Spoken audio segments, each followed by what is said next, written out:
Hello, I'm Kurma and welcome. In this series, we're going to show you how to cook a wide variety of international vegetarian cuisine from over 30 countries.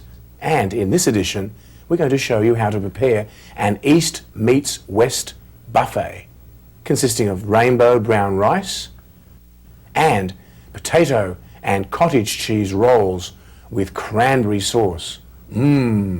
So, let's begin.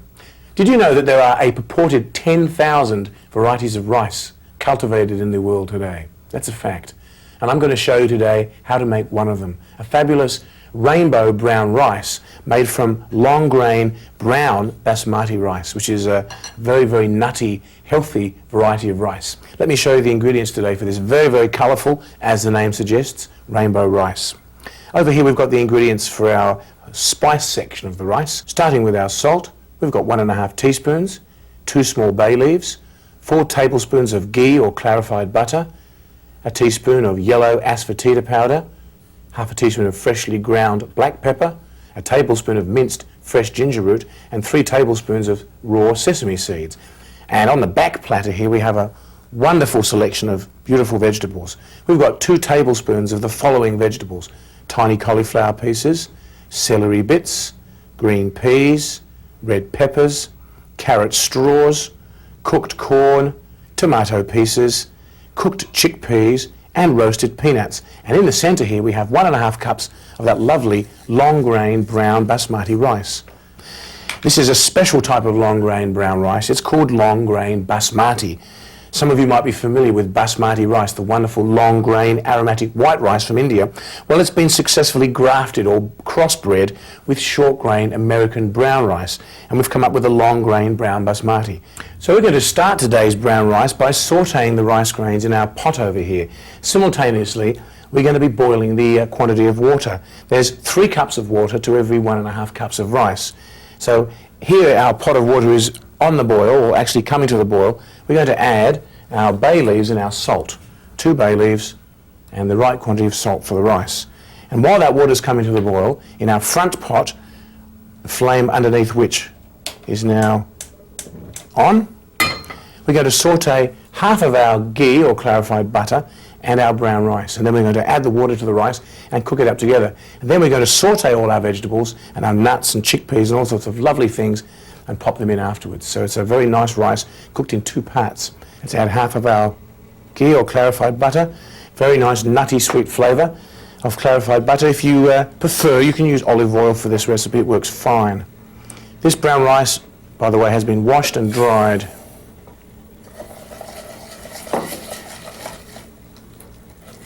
Now, this is the sauté method of cooking rice.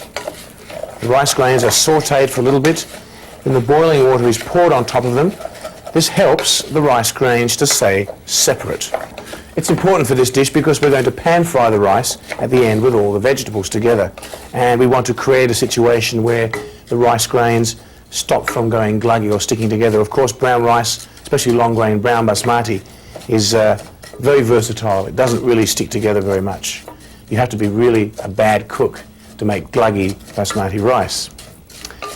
So when you toast your grains, you should make sure you don't scorch them. Have a nice wooden spoon, and you should cook the rice in a pot big enough to add the rice and all the water. Don't forget, if we were to reverse these pots and put the rice in that one and the water in there, you'd find that you wouldn't be able to fit it all in one pot. So keep that in mind. The bottom of the pot should be very solid, and it should be cooking on a flame which is suitable and which isn't going to go out halfway through the cooking process, because rice is cooked on a very low flame for a long period of time, especially the brown rice. You can cook white rice in the very same way, except that you would cook it for half the time. Brown rice is going to take about 40 to 50 minutes to cook. Okay, the rice grains are sufficiently sautéed. What do you think? Have a look. Notice the grains are becoming a little whitish in colour. They're starting to crackle a little bit. Our water's come to the boil, so at this point in time, turn off our water and pour the water into our rice, like so.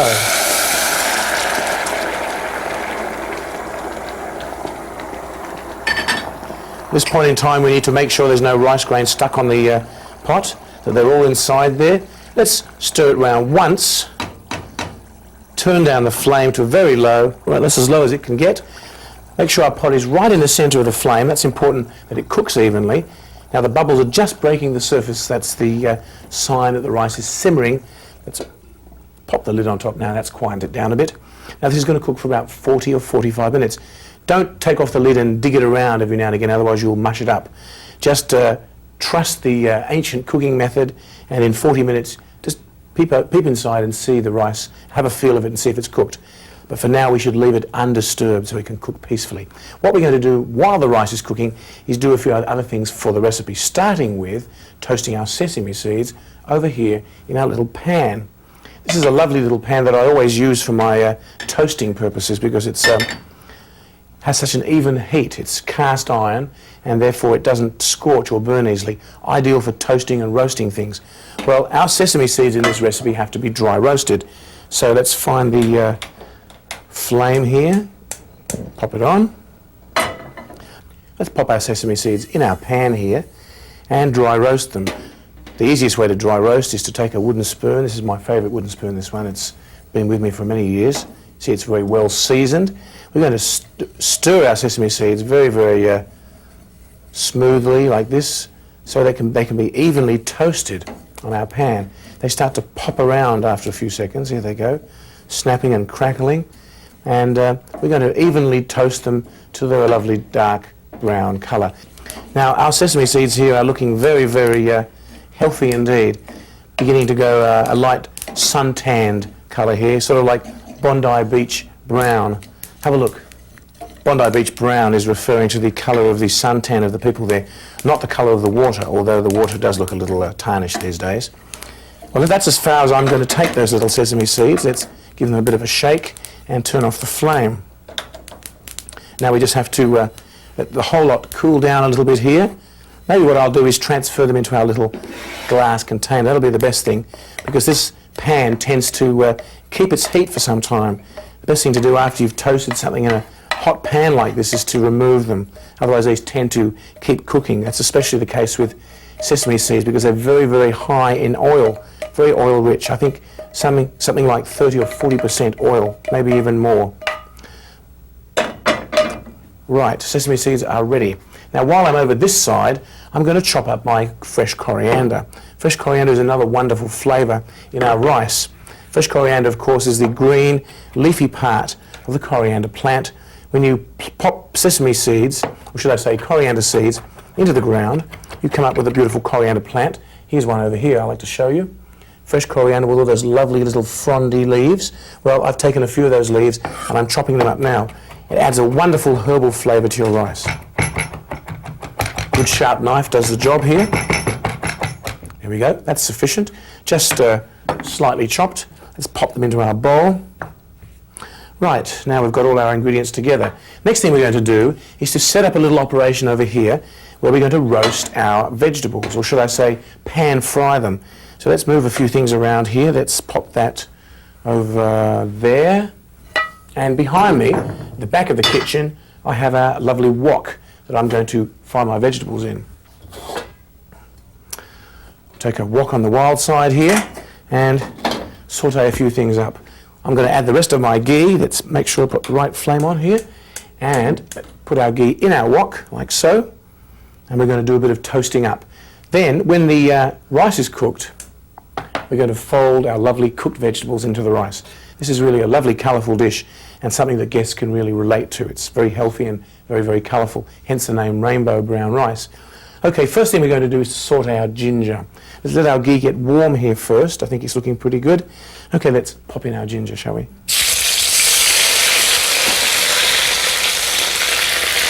Our yellow asafoetida powder, our black pepper, saute it up a little bit here. Lovely fragrance. We've got our cauliflowers, our celery, green peas, lovely red peppers. Oh, so colourful, just like a rainbow. Carrots. And we're going to saute these up here for about a minute or so until they go a lovely tender texture, and then we're going to proceed on adding the rest of our vegetables. Okay, I think our vegetables here are looking very nice. Cauliflowers are cooked, just a little firm. That's very nice. Let's carry on with our tomatoes, shall we? In goes the tomatoes. The corn, chickpeas, our peanuts, because those peanuts are pre-cooked, our lovely sesame, and our fresh coriander leaves. Now let's just stir our veggies up here for a few moments. Well, a few moments are up. Turn up our flame. We don't want to cook those tomatoes or the corn pieces any further. They're very, very delicate. Now, if you were cooking this dish at home, what you could do is, when the rice is 5 minutes before completion, fry up all the vegetables, take the lid off the rice when it's done, and tip all the rice into the veggies and serve it straight away. Because what we're doing is we're cooking our rice now, and it won't be ready for about 30 minutes. So I'm going to go away and do a few things out the back. When the rice is done, I'm going to come back, reheat our vegetables here for a few seconds, mix it together, and it'll be ready for serving for our lovely East meets West buffet. So excuse me, got a few things to do. Well, our rice is well and truly done at this point. I turned it off about 5 minutes ago and it was looking wonderful, but I left the lid on so it would steam up and those little rice grains would be lovely and plump and juicy. Well, here they are. You can see how nice they are. They're all separate. You take 1 grain of rice and you can squeeze it between your thumb and forefinger, and it's lovely and soft inside. So what we're going to do now is to put a little flame underneath our wok of vegetables, like so, and we're going to fold our rice into our veggies, saute it up, and it's done. Simple as anything. Our vegetables are looking very, very nice here. Just 30 seconds or so here, and we're ready for action. You know, I made this rice preparation for 100 people once, and it worked perfectly. If you saute your rice grains this method with the water added after the sauteing, you can cook voluminous quantities of rice. It doesn't matter. You simply multiply the quantities out. I had a giant wok about this big, with lots and lots of veggies inside, and I didn't exactly tip it in, but I spooned it out and stirred it up, and everyone loved it. Okay, our vegetables are looking lovely. Let's transfer, maybe we'll use a wooden spoon here, and gently escort our rice grains out of the pot. Oh, so lovely and fluffy, into our vegetables here. Here we go.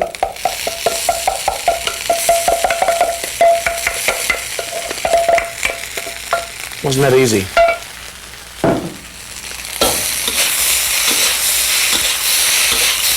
Saute them all up, mix them all together. What a wonderful aroma.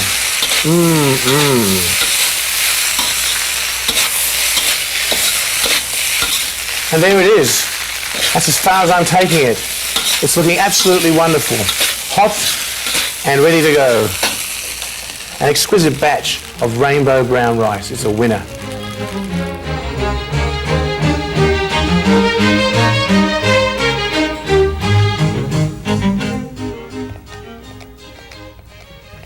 Here's an unusual buffet-style savoury that never fails to please.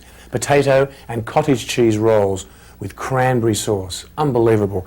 It's a pastry made from flour and sour cream, filled up with mashed potatoes and cottage cheese, baked in little rolls in the oven, smothered with cranberry sauce and sour cream. It's utterly irresistible. Let me show you the ingredients here for this winner savoury. We've got some mashed potatoes here. These are lovely Idaho baking potatoes that have been boiled, peeled and mashed. And over here we have a cup of cottage cheese, 1.5 teaspoons of salt, and a little bit, 1/8 of a teaspoon of crushed black peppercorns. All those 4 ingredients make up the filling for our dish. And over here we have the ingredients for the pastry and the topping. We have a cup of sour cream to go inside the pastry, a cup of sour cream to go on top afterwards. 1.5 cups in this bowl of plain flour. We've got a teaspoon of baking soda, that's sodium bicarbonate. 2.5 ounces, that's 70 grams of butter. This is room temperature. I've chopped it up into little pieces for our pastry. A little bit of extra pastry, a little bit of extra butter for buttering on top of our lovely rolls. And we've got about 1.5 cups of lovely cranberry sauce. So the first thing we're going to do is finish mashing our potatoes here. This recipe was given to me some years ago by a friend of mine from Lithuania, and it's been part of my repertoire ever since. It's sort of a cross between a savoury and a dessert. Quite an intriguing preparation. So our mashed potatoes are all completed here, looking very, very creamy indeed. We're going to add now our cottage cheese, our salt and our pepper.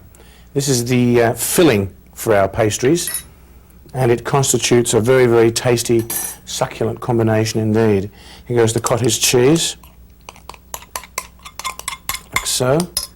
Now let's fold it all up together, and then we're going to set it aside and continue on with our pastry. I've chosen the cottage cheese with the large curds. It's rather attractive. You could, if you like, use the smooth cottage cheese. It's really a matter of personal preference.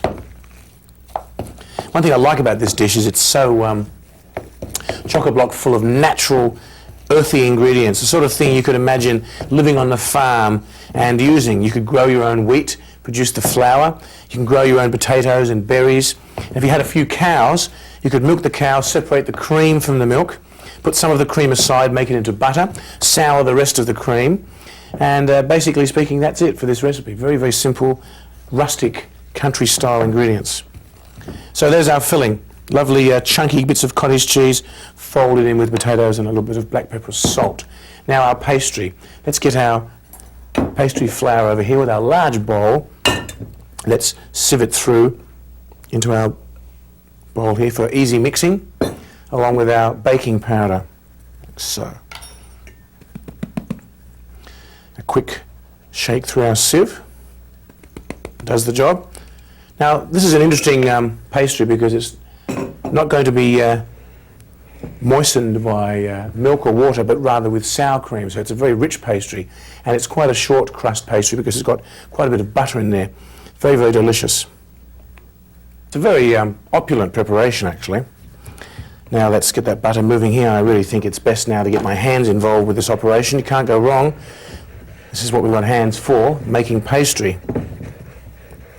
Rub that butter in to make a lovely short crust. There's our pastry, all nicely rubbed together, the flour and the baking powder and the butter. Looking like a coarse meal here. Now we're going to fold in our sour cream and make a lovely pastry.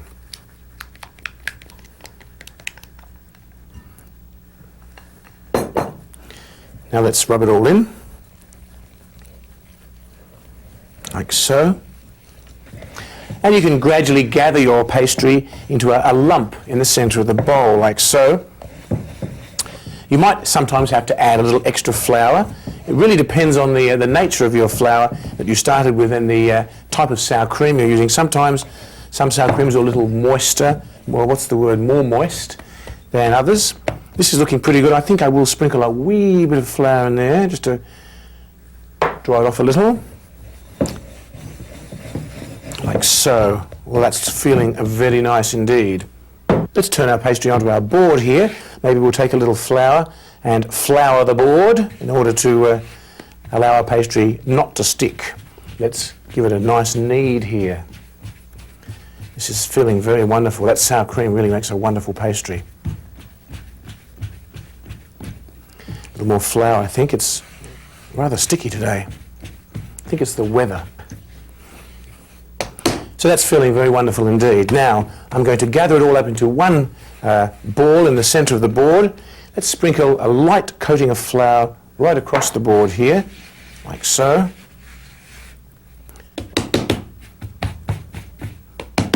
I'm going to roll this out now into a rectangle. It's not easy to roll something into a rectangle, but I'm certainly going to give it a try. You need to straighten it up a little bit, and I'm going to show you in a few seconds. First thing is to at least roll it out into a disc or whatever shape. Actually, this is amazing. This is looking a bit like Australia. I live just about there. Oh, it's looking quite wonderful here. Well, I think that's just about it. So now we're going to place our cottage cheese filling on top. Cottage cheese and mashed potatoes. This has to be done with a little bit of care because oftentimes, if you're a little heavy-handed, you rip holes in the pastry because it is a very, very delicate dish. What I like to do is spoon on little lumps of this stuff so I don't have to drag them right across the surface of the pastry. The idea is we're going to cover the whole pastry with a sheet of this lovely potato and cottage cheese filling. Right, that's all the bowl emptied out here. Let's save every little bit. Now, very, very carefully, maybe with the aid of a spatula here, we're going to cover the surface of the pastry with the mashed potatoes in as even a sheet as you can possibly do it. So we have to gradually smooth the potatoes out across the surface of the pastry, gradually coax it along, not forcefully, but very, very gently, until the whole surface of the pastry is evenly covered. You can butt up the filling right up to the very edge of the pastry. So when you roll this up, it's very, very neat looking. When our guests bite into these little things, there'll be little chunks of cottage cheese to tantalise their palate. So here we are right at the other edge, and we're just lining everything up here. This is so far a very successful batch of potato cottage cheese rolls. Everything's looking very precise here. So our potato has gone right to the edge, as you can see. Maybe this corner needs a little bit of smoothing out. Spend a few minutes on this, make sure it's nice and smooth, because when you roll it up, if it's a little uneven, then the rolls come out a little wonky. So now here comes the interesting part. We're going to roll it up. Come close and I'll show you how to do that. We have to roll it in such a way that the wide edge is rolled across like this. So very, very carefully lift up the edges like so. Very, very carefully get your fingers underneath and roll it over like so. This is very, very tricky, so be careful. Make sure that board was floured nicely before you started this. Gradually gather and roll it up like so. Now we have to just roll it here a little bit, make sure it's all evened up. Let's take a knife and smooth off the edges. Now there's two things you can do at this point. You can bake it whole like this, or you can cut it up into 8 sections. Well, I'm going to cut it up into sections today. I find the little rolls a lot more attractive than the whole one. So let's cut it in half. There's a half. Now let's cut this half in half, like so. In half again.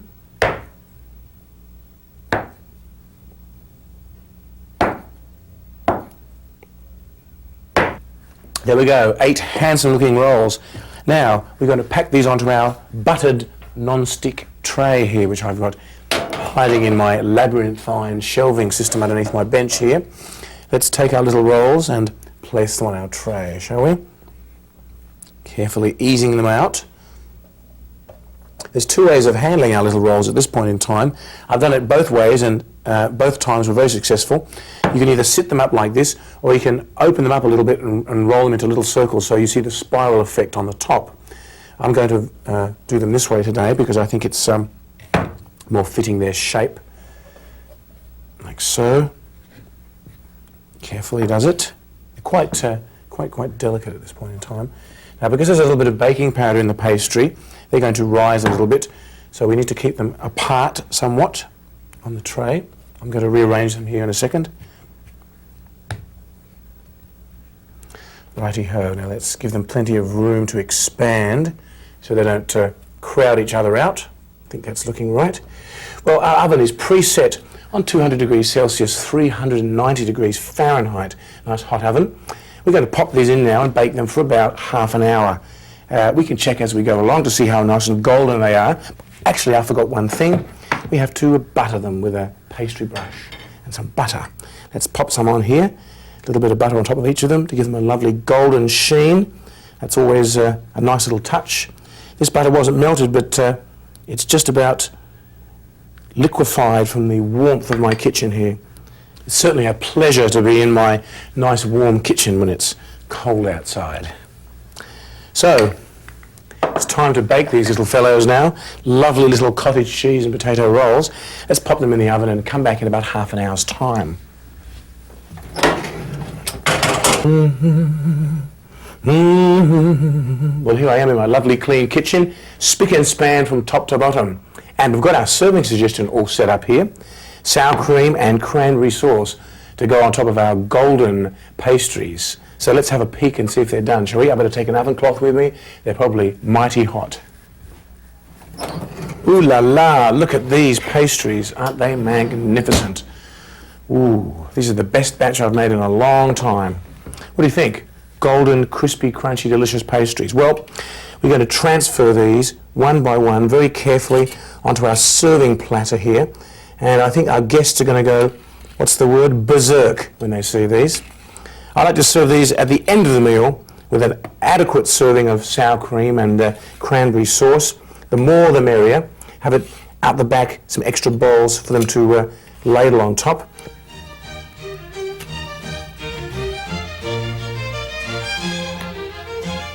Well, that's it for this edition of Cooking with Kurma. I do hope that you'll enjoy preparing these dishes as much as I've enjoyed sharing them with you.